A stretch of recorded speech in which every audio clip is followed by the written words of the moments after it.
A version of this story appeared in Pop Life Chronicles, CNN's weekly entertainment newsletter. To get it in your inbox, sign up for free here.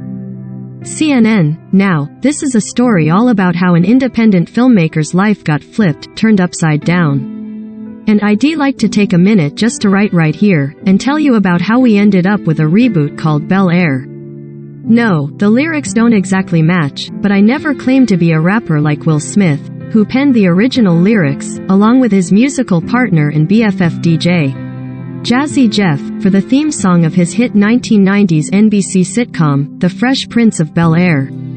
Thanks to Smith, we now have a dramatic reboot of that show, which leads off the newsletter this week.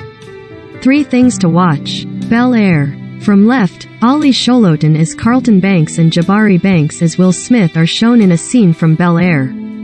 A 2019 viral video by filmmaker Morgan Cooper reimagining The Fresh Prince of Bel-Air as a modern-day drama caught the attention of the Fresh Prince himself, and with the backing of Will Smith, it's now a streaming series on Peacock.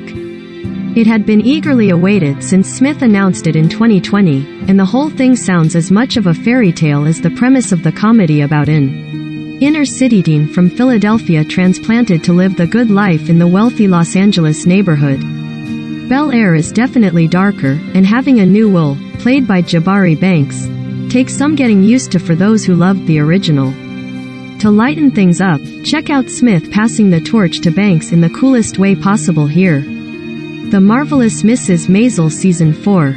Rachel Brosnahan as Miriam Midge Maisel is shown in a scene from Season 4 of The Marvelous Mrs. Maisel. Midge is back. Our favorite comedian, Rachel Brosnahan, from the 1950s was fresh off a career high when drama struck at the end of last season. Season 4 is set in 1960, which begs the question, what will a new decade bring for the character whose life completely changed when she set out to chase her? And let's not forget about her quick-tongued manager, Susie Meyerson, Alex Borstein. There's a reason why both Brosnahan and Borstein have won awards for their performances on this show. The new season starts streaming on Amazon Prime Friday. Gene Yuz, a Kanye trilogy. Kanye Ye West is shown in a scene from Gene Yuz, a Kanye trilogy. Old Kanye or new Kanye? That has always been the struggle for longtime Kanye West fans. Now, a trilogy docuseries will offer some of both. Gene Yuz, a Kanye trilogy documents his career from the beginning.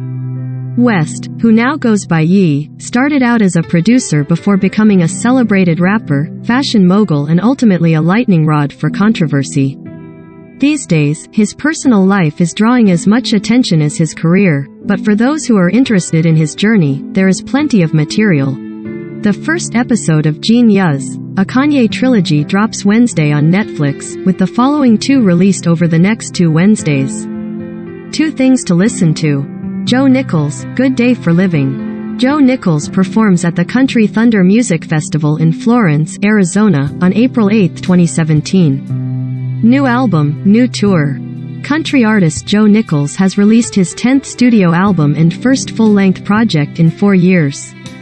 Good Day for Living contains 13 tracks of Nichols' classic country tunes, including I Got Friends That Do, featuring fellow country artist and the voice coach Blake Shelton. The new album is out now, and the tour kicked off last week in Jackson, Mississippi.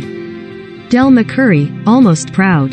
Del McCoury of the Del McCoury Band performs at the Big Barrel Country Music Festival in Dover, Delaware, on June 28, 2015. After more than 6 decades in the music industry, Del McCoury, 82, still feels like he has plenty to say. Almost Proud is the result. He and his band have produced another country album that celebrates the everyman and everywoman who make up his fanbase. And McCoury still loves what he does. I am as excited about listening to new music today as the day I started, finding a new tune or a story that tickles me, he told Glide magazine. This album is the best of what I heard while the world was on pause. The new album drops Friday. One thing to talk about. Jamie Lynn Sigler is shown in the Chevrolet Silverado commercial that debuted during Super Bowl 56 on February 13th. Dear David Chase, could we please get a Sopranos reboot with Meadow running the family business? I can't be the only person who thought this after watching the Super Bowl commercial starring Jamie Lynn Sigler. Sigler recreated the opening credits sequence from her former show to promote the first all-electric Chevy Silverado. Seeing her drive the route that James Gandolfini did as her TV dad, Tony Soprano, and then meet up with Robert Eiler, who played her on-screen brother, AJ Soprano, hit me in the feels. Reboots have been built on less is all I am saying. Something to sip on. Matt Damon, center, and his wife, Luciana Barroso, left, attend Super Bowl 56 between the LA Rams and the Cincinnati Bengals at SoFi Stadium in Inglewood, California, on February 13th. Speaking of Super Bowl Sunday, it was not without some controversy. That's because several celebrities were spotted not wearing masks despite the mask mandate for mega events held in Los Angeles County, the location of SoFi Stadium and Super Bowl 56. Granted, of the more than 70,000 attendees at the game, not many were seen wearing masks at the outdoor venue. But for celebs, some of whom have publicly admonished people to wear masks, a heightened profile means a higher level of responsibility. And a reminder that the internet is always watching, and ready to comment.